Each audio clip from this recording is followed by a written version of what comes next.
Hey brother, Stuart Matola, men's relationship coach here, and this video is titled, "A Powerful Man Doesn't Take on His Wife's Problems." And I'm going to give you a tool at the end of this video to help you not take on your wife's problems, and I'm also going to give you a deeper understanding of that dynamic, why you take on her problems, how you do it, and how you're essentially trying to seek the same goal.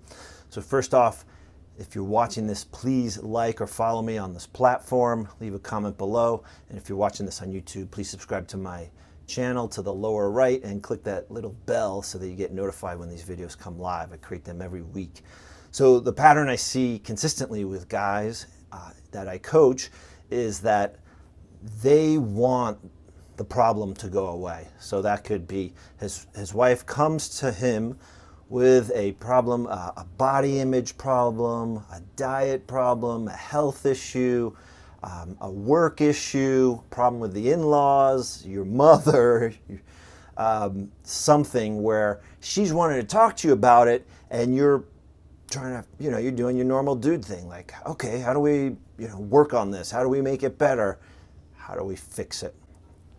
And underneath that is this sense of, well, if I'm a dude worth my weight in relationship with my wife, I'm going to help her. I'm going to be on her team. I'm really going to give it my all and try to help fix it. Okay. And a lot of times guys are trying to fix their wife's problems, and they're showing up and they're frustrated and just it ain't getting fixed. And so then they swing to the other side and they retreat, they withdraw. She comes to him with a problem, and he kind of just doesn't want to deal with it. And he's like, I've been there before. I've tried to help you. You don't seem to take my advice. I don't believe you're really interested in me helping. So the common dynamic between those two strategies of rescue, fix, or retreat or withdraw, think about it. What ties the two together? Can you think about that for a second? It's not obvious. But essentially, it's like, I just want the problem to go away. So if I retreat or withdraw, it's like, okay, maybe if I ignore it, it won't stay there. It'll go away. And then if I can fix it and make it better, it'll go away. And so if you've tried either of these strategies, they don't work, and they just leave you more frustrated and resentful. And essentially, your need to be an equal teammate, a valuable partner, a valuable team player to her is not met. And often you're met with statements from your wife like, well, you don't really know what it's like for me to be in this situation, and you don't really understand what it's like to be a woman and have body image problems. And as a dude, you're just like, yeah, you're right, I don't. So what do you want from me? So instead of wanting to make the problem go away, I want you to shed that desire and just not be attached to the problem going away. She's going to have that problem. She's got to work on it. And instead of being a rescuer or a retreater, I want you to be an ally, a teammate, okay? And that's someone who just stands side by side with his partner. Because when you put yourself in that fixer or rescuer mode, you're putting yourself in a one-up position. You're kind of assuming like you know better. It may not feel like that to you because you're just trying to be helpful, but she's feeling that like, oh, you're giving me advice on this. So don't put yourself in that one-up position unconsciously, even in the best of intentions. You're like, I'm just trying to do good. I'm just trying to help her. Well, as we know, the road to hell is paved with good intentions, and that's a perfect example of that. So what's it mean to be an ally, a teammate who stands side by side with your partner? So I'm going to give you 3 steps on how to do this. So the next time she comes to you with a problem and you're just like, oh, well, here we go again.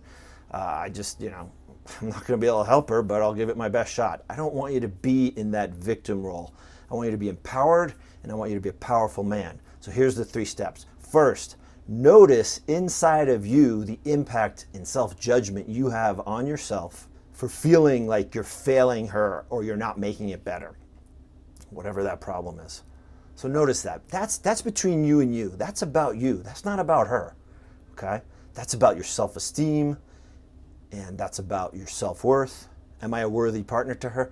I don't want you to be judging your self-worth based on what I call your she-worth, how she perceives your worth to her. Your self-worth is too valuable, and that's about you. I want you to be strong with yourself. So notice the self-judgment that you might have in that moment that a problem comes up from her. Because it's gonna happen. You know, this wiring doesn't just get changed overnight.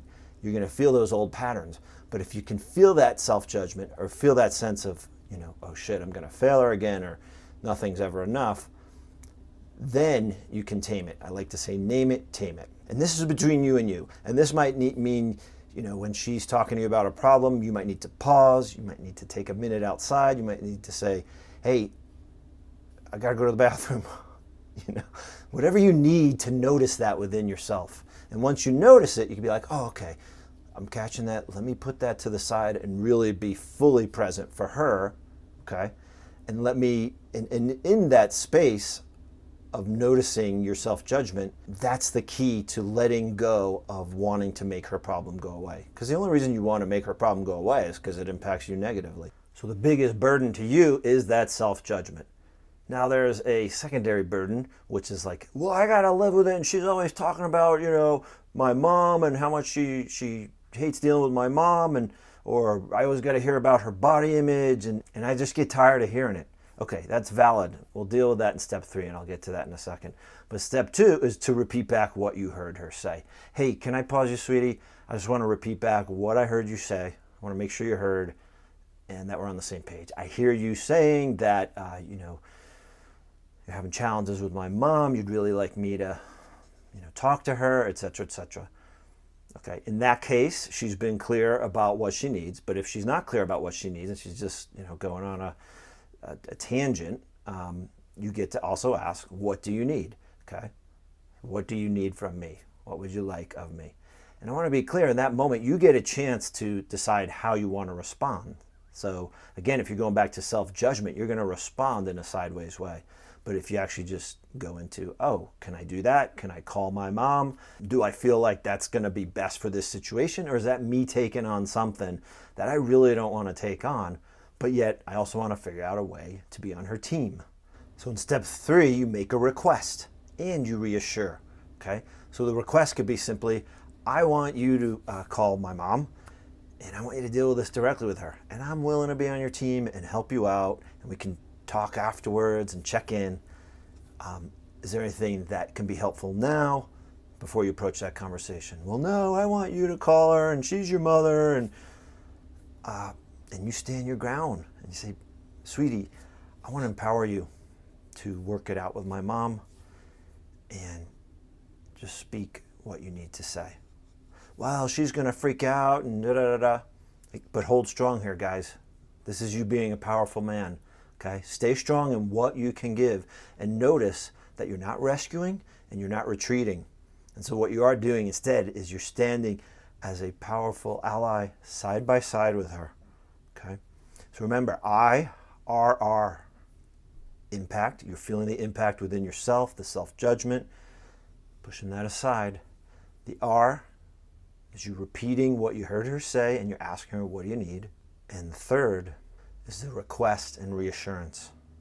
So your request for what you would like to see her do, okay?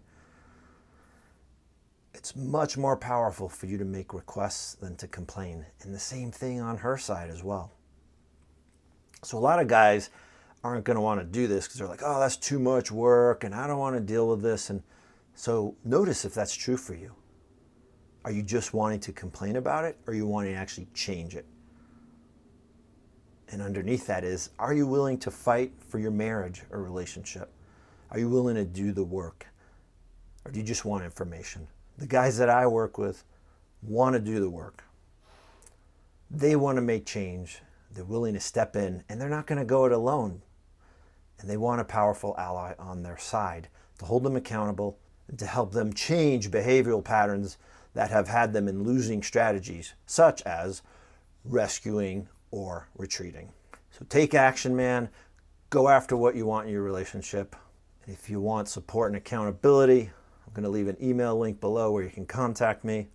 And if you're not ready to talk one-on-one, I'm going to leave a link to my men's relationship tools call, 9 a.m. Tuesdays Mountain Time. It's free and confidential. And if you're not comfortable showing up on video with a bunch of guys you don't know, just show up with your video and audio muted and observe. please leave a thumbs up or follow me on this platform or leave a comment below. And if you're watching this on YouTube, please subscribe to the lower right and click that little bell to get notifications. Thanks so much for watching. Have a kick-ass day. Bye.